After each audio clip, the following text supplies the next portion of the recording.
నేను సమోసాలు బజ్జీలు బాగా తింటా. మసాలాలు, బిర్యానీలు, కాఫీ, సిగరెట్లు, అబ్బో ఫుల్ జంక్ ఫుడ్ మీద ఉంటా.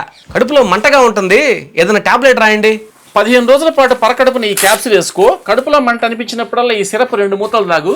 పక్కనే మా మెడికల్ షాప్ ఉంది, అక్కడే ఈ మందులు కొనుక్కో. డాక్టర్, మందులు మీరు చెప్పిన మెడికల్ షాప్లోనే కొంటాను, కానీ నాకు ఒక డౌట్. ఈ మందులు బయట మెడికల్ షాప్లో దొరకవు. ఒకవేళ వేరే మెడికల్ షాప్లో ఈ మందులు ఉన్నా నా రైటింగ్ వాళ్ళకి అర్థం కాదు, వాళ్ళు నీకు మందులు ఇవ్వలేరు.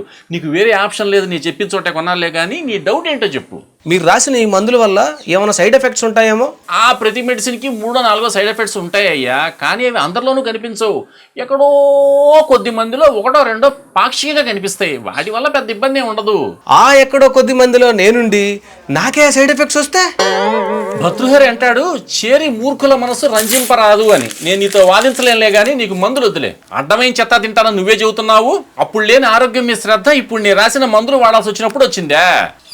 నీకు ఈ 200 రూపాయల మందులతో రోగం తగ్గడం అనవసరంలే. కానీ ఓ పని చెయ్యి, నువ్వు తినేవి తిను, తాగేవి తాగు. బాగా రోగం ముదిరిపోయిన తర్వాత అప్పుడు రా. ఆ తర్వాత నీ దగ్గర రోజుకి 50,000 డబ్బులు తీసుకుని పక్కనే మా ఫ్రెండ్ హాస్పిటల్ ఉంది, అక్కడ ఐసీయూలో పెడతా. పెట్టే తగ్గిపోతుందా? మీ ఇంట్లో ఉన్న అందరి అకౌంట్లలో డబ్బులు అయిపోయేదాకా నిన్ను వెంటిలేటర్ మీద పెడతా. అప్పుడన్నా నీ కడుపులో మంట తగ్గుతుందా? లేదు, ఇంకో 10 రోజుల్లో నీ డెత్ సర్టిఫికేట్ వచ్చేస్తుంది. అమ్మ వద్దు, తిండి కంట్రోల్ చేసుకొని ఆ మందులు వేసుకుంటా. నాకు డౌట్, ఈ మందులు కాఫీ తీసుకోవచ్చా డాక్టర్? ముందు నా ఫీజు ఇవ్వు.